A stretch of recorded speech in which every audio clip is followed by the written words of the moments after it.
ഇതിപ്പോൾ ഒരു പ്രധാനപ്പെട്ട ഒരു തെരഞ്ഞെടുപ്പ്, ഒരു നിർണായക ഉപതെരഞ്ഞെടുപ്പിനെ നേരിടുകയാണ്. അത് ഒരു പ്രത്യേക സാഹചര്യമാണ് എന്നുള്ളത് നമുക്കൊക്കെ അറിയുകയും ചെയ്യാം. എങ്ങനെയാണ് ഇവിടെ ഒരു ഉപതെരഞ്ഞെടുപ്പ് വരുന്നത്, നിലമ്പൂരിൽ ഉപതെരഞ്ഞെടുപ്പ് വരുന്നത് എന്നത് എങ്ങനെയാണ്? പാർട്ടിയുടെ പ്രതീക്ഷ എന്താണ് നിലമ്പൂരിൽ? Advocate K Anilkumar.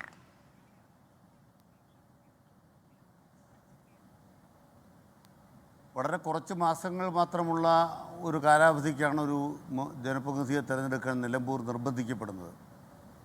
യഥാർത്ഥത്തിൽ വളരെ നേരത്തെ തന്നെ തിരഞ്ഞെടുപ്പ് പ്രഖ്യാപിക്കേണ്ടതായിരുന്നു.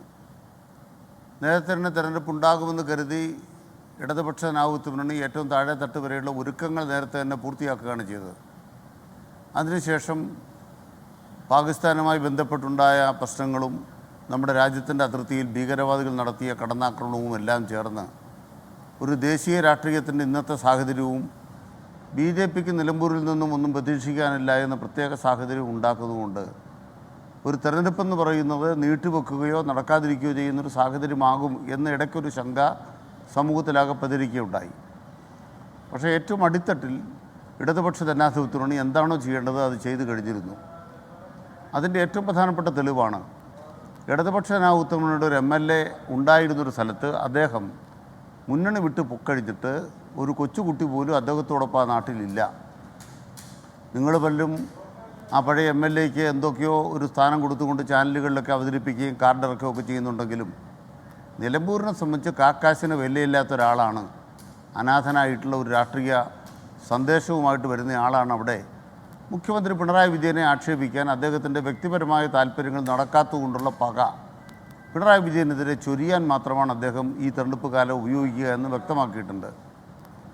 നരേന്ദ്രമോദി ആണ് കുറെ കൂടെ മെച്ചപ്പെട്ടതെന്ന അഭിപ്രായം അദ്ദേഹം പറയുന്നതും കണ്ടു. എന്തായാലും LDF എന്താ പറയുന്നത്? മലയോര പാത കടന്നു പോകുന്നൊരു മണ്ണാണ് ഈ നിലമ്പൂർ തെരഞ്ഞെടുപ്പ് നടക്കുന്ന സ്ഥലം. ദേശീയപാതയുമായി ബന്ധപ്പെട്ട വിവാദങ്ങളുടെ നടുവിലാണ് നമ്മൾ നിൽക്കുന്നത്. നിങ്ങൾ മലയോര പാത നോക്കൂ, സംസ്ഥാന പാതകൾ നോക്കൂ, BMBC നിലവാരത്തിൽ പണിതിട്ടുള്ള ഉന്നത റോഡുകൾ നോക്കൂ.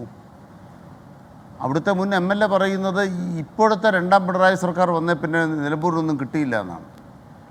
നിലമ്പൂർ മണ്ഡലത്തിൽ 1000 കോടി രൂപയുടെ വികസനമാണ് ഈ കഴിഞ്ഞ 4 കൊല്ലക്കാലം കൊണ്ട് ഇടതുപക്ഷ ജനാധിപത്യം നടത്തിയത്. അതിൻ്റെ കണക്കുമായിട്ടാണ് ഞങ്ങളങ്ങോട്ട് പോണത്. ഇവിടെ നാട്ടുകാരെ സംബന്ധിച്ചിടത്തോളം ആ വികസന തുടർച്ചയ്ക്ക് ഒരു ഊട്ട് നൽകണമെന്ന് ചിന്തിക്കുന്നതിൽ തെറ്റൊന്നും ഉണ്ടാവില്ല. LDFനെ സംബന്ധിച്ച് ഏറ്റവും പ്രധാനപ്പെട്ട അനുകൂല സാഹചര്യം ഇവിടെ രൂപപ്പെട്ടു വന്നിട്ടുള്ളത് സർക്കാരിൻ്റെ വികസന പ്രവർത്തനങ്ങൾ ആളുകളുടെ മനസ്സിലേക്ക് എത്തുന്ന ഒരു നല്ല ക്യാമ്പയിനാണ് ഇപ്പോൾ മന്ത്രിസഭയുടെ വാർഷികവുമായി ബന്ധപ്പെട്ട് നടത്തിയത്. പ്രതിപക്ഷം യഥാർത്ഥത്തിൽ പ്രോഗ്രസ് കാർഡ് മുന്നോട്ട് വച്ചപ്പോൾ ആ പ്രോഗ്രസ് കാർഡ് എടുത്തിട്ട് അതിലെന്തെല്ലാം കാര്യം നടന്നില്ല എന്ന് സമൂഹത്തോട് പറയാൻ അവർക്കൊരു അവകാശവും ബാധ്യതയുള്ളതാണ്. പക്ഷേ പ്രതിപക്ഷം മിണ്ടിയില്ല. എന്താ പ്രതിപക്ഷം മിണ്ടാത്തത്? വസ്തുതാപരമായി പ്രതിപക്ഷത്തിന് നല്ല ബോധ്യമുണ്ടായിരിക്കുന്നു.